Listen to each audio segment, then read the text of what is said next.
Hello and welcome. My name is Oliver Peters with the Hydrogen Group, and I am welcome today for our second installment of Inspiring Business Women Leadership. Today, we are doing a conversation with three ladies at Javara Research, an integrated research organization.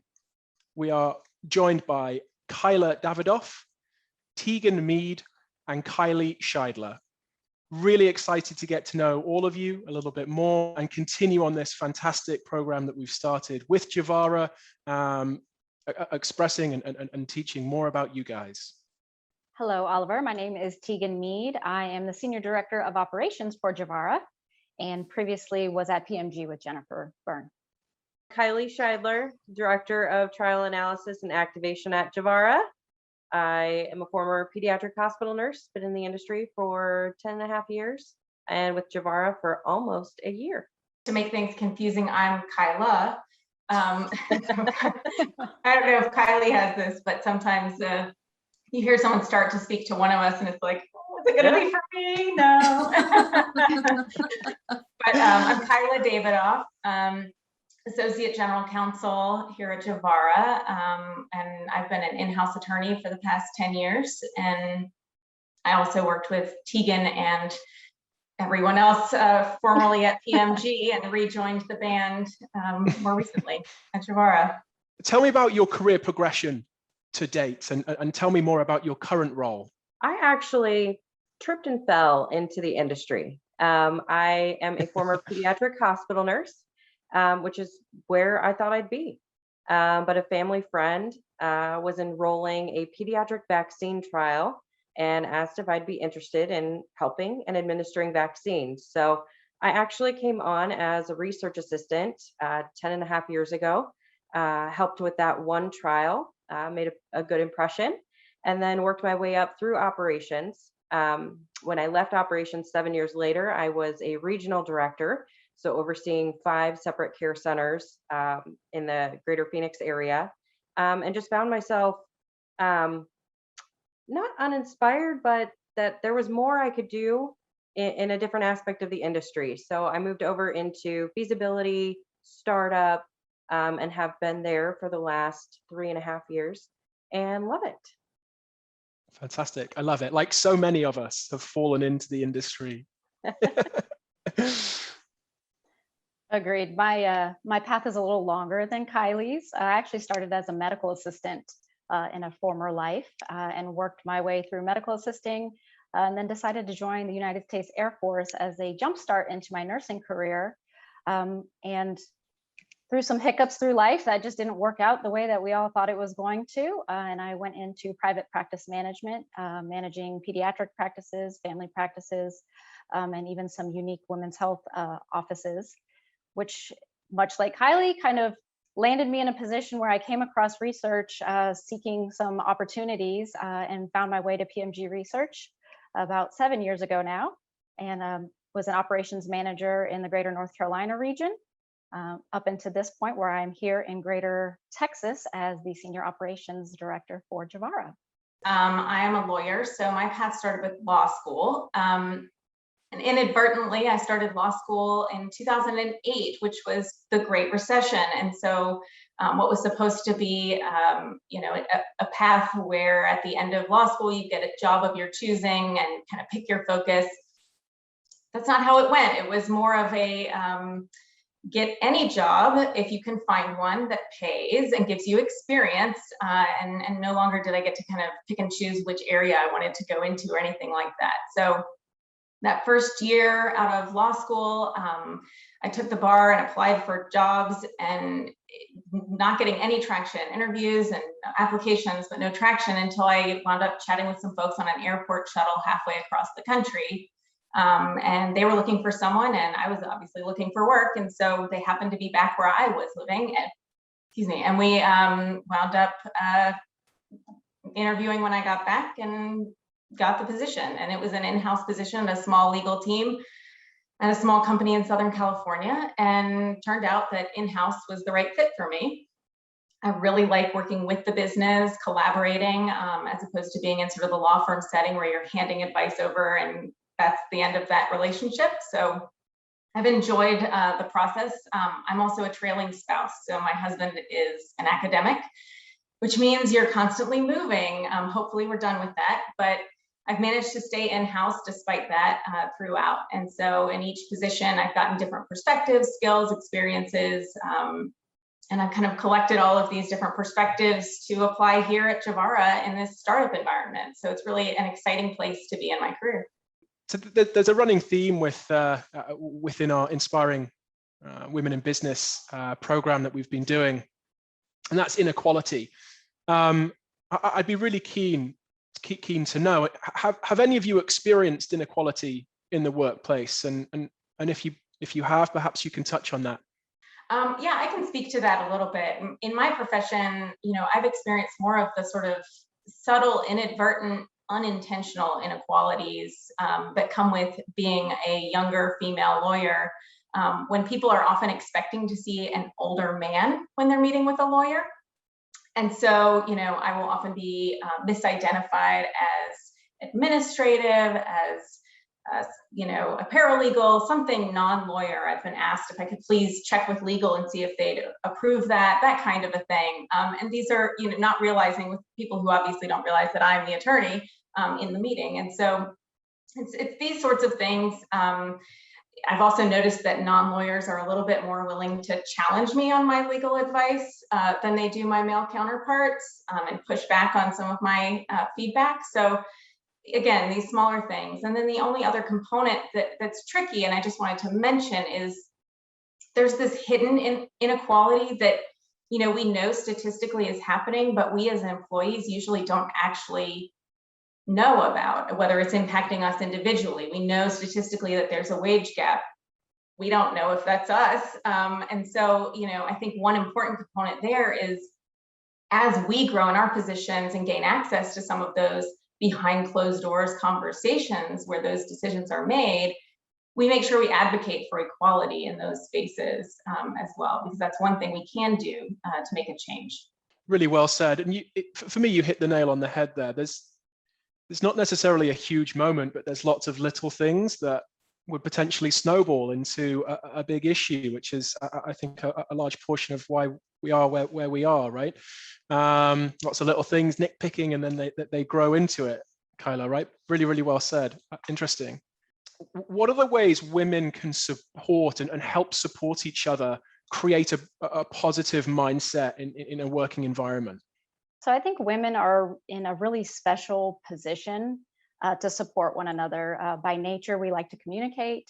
By nature, we like to share and teach. So I think in the workplace, really just being a listening ear, for one, for our teammates who may be struggling with something or need extra assistance, as well as just really being a positive cheerleader for others. And that doesn't necessarily mean in the rah-rah sense, showing up with pom-poms, but really being forthcoming with congratulations or appreciation.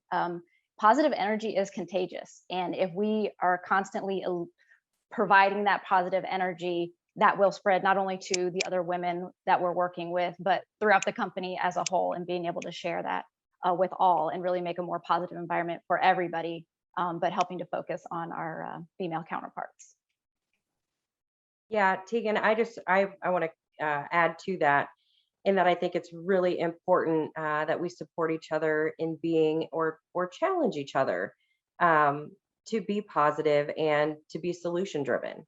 I love that you mentioned women like to communicate. We do. I think all people need to vent, but in a productive way. So being a sounding board for our fellow colleagues, women colleagues, that allows us to communicate, to dump all of that information, but then challenge each other. Now, what do we do about it? And I completely agree that being positive, it is contagious. You come into a meeting with a smile and a joke, it's going to set the tone for the meeting. So I completely agree. Well said, both of you. Absolutely. Okay, fantastic. There's another running theme here with this program that we've created over the last 2 years, and that's mentorship and coaching and development. But really at the heart is that mentorship. I'd be interested to know some of your personal experiences with strong female mentorship and how they've helped you grow and develop as well? I think I've sought different types of mentors for different parts of my career, and folks who are in different roles depending on where I am in my career. But right now, I'm really valuing mentors who are role modeling how to be both excellent in business, but also having other priorities in life, and demonstrating that they're whole people. When I kind of started out, the conventional wisdom was, maybe don't talk about if you have a family or children, and nobody needs to know that the reason you left early was because your kid's really sick, or you took a day off because of a surgery, or whatever the case may be. And I feel like things are kind of transitioning now, where people are a lot more open about all aspects of their lives. And I think that's one of those lead from the top positions where the role modeling has to happen in leadership, so that the rest of the company feels comfortable following suit. And that's certainly the case at Javara. We have leaders who demonstrate what it means to be a whole person and have competing priorities in your life and how to prioritize that. And I think they've taught us and demonstrated for us that excellence in business and being a good mom and being a good wife and being a whole person can happen all at the same time. These are not things you have to sacrifice one to have the other. And so right now, I've really appreciated that kind of role modeling in the mentors in my life. I had a very distinct first mentor.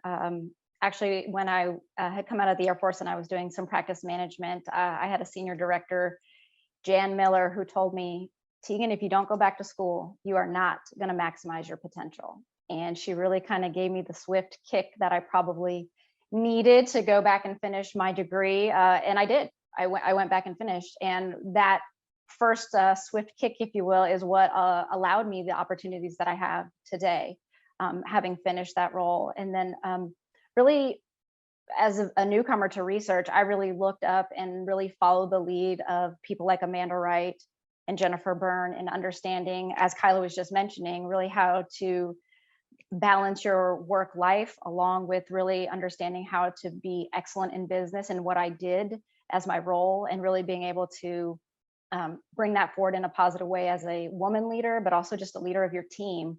And a lot of times those are mixed groups that everybody's coming from different situations, but I definitely have to give my thanks to those leaders for me to really help me to guide me to where I am today. It's needed sometimes, Tegan, right? I'm the same way, but it's so good. I love that, but both of you have touched on something that's so important. It's not just work related. You need mentors that are for everything, because your life is not just 9 to 5. Not that anyone works a 9 to 5 in this industry anymore, right? But it's constant. It's ever changing, and we need to be a good human and continue to get better and flourish, not just during the work hours. I love that. Yeah, very, very apt. I would also like to add, just to piggyback off of those two, there, this mentality or the mentors in my career have said the same. One, I remember the first time she told me, "Hey, take a day." I said, "What do you mean take a day? To do what?" Just take a day. As personally, I am a single mom. I have 2 little girls that are 4 and 7. So I give 150% for 9 to 10 hours a day in my career, and then I switch my hat and I go be a mom, and I'm their caregiver, and maintaining the house and taking care of the kids. It's a lot day in and day out.